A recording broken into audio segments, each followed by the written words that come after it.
Been in effect for over 6 decades, the United States has waged economic war on the people of Cuba, trying to suffocate it into dominance.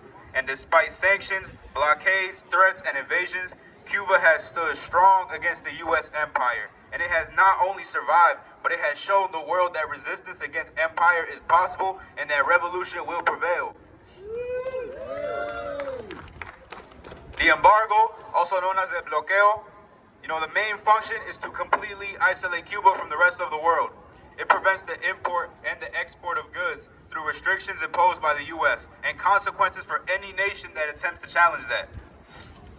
Medical supplies, fuel, building material, food, it's all restricted under bogus terrorism charges, with Trump and Joe Biden designating Cuba as a terrorist state right now. Shame. Despite this, Cuba has excelled where the United States has failed miserably. Cuba offers free education and medical care to citizens despite all the shortages. Cuban doctors developed their very own COVID vaccine, becoming the first and only nation in Latin America to do so at the time. Cuba trains doctors and helps oppressed people worldwide with medical brigades all across Africa and the Middle East. In the same time, the United States is sending troops to these same regions, profiting off the debt and the misery. Some people are going to tell you it's just an economic policy, or it's something to punish the Cuban government. But there's only one word to describe this. This evil is warfare against the Cuban people. Every day, the United States government is restricting the trade of food, medicine, and essential supplies that could save Cuban lives. They are punishing the Cuban people for daring to create a free society outside of U.S. control. The same way they punish in Haiti, the same way they're punishing Palestine. And let me tell you, I saw it all firsthand. I had the honor of visiting Cuba last year with my family, despite all the fear-mongering, despite the media lies, and despite all the intimidation. And look, I followed every single rule this oppressive state put onto us. I followed every single rule. And you know how I was greeted by TSA? My mother and my 10-year-old sister were there, as TSA called us terrorists for going to Cuba and showing support as they confiscated all the goods we bought. Is that right?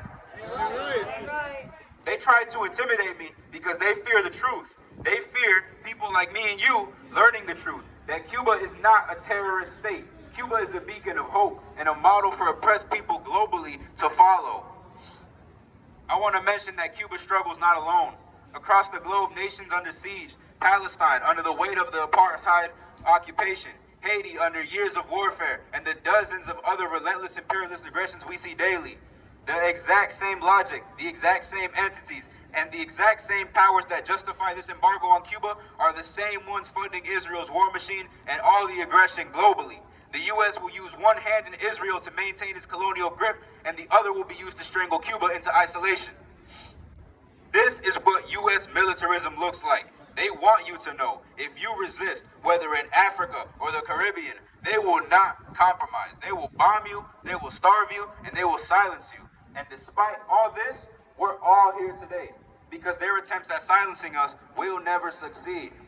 We are all here today to demand an end to this criminal embargo on Cuba. Enough sanctions, enough blockade, enough warfare. The wonderful Cuban people deserve a future free of U.S. greed and intervention. Solidarity with Cuba is solidarity with all oppressed peoples who have dared to struggle in resisting the grasp of U.S. empire. Also want to mention, I didn't write any of this down, but as we're talking about the embargo on Cuba, we need to talk about Guantanamo Bay, the illegal occupation that the United States has held for decades, falsely imprisoning people, oppressed people globally. And as we demand an end to the embargo, we have to demand an end of the occupation of Guantanamo Bay. From the streets of Havana to Gaza to Chicago, all power is to the people.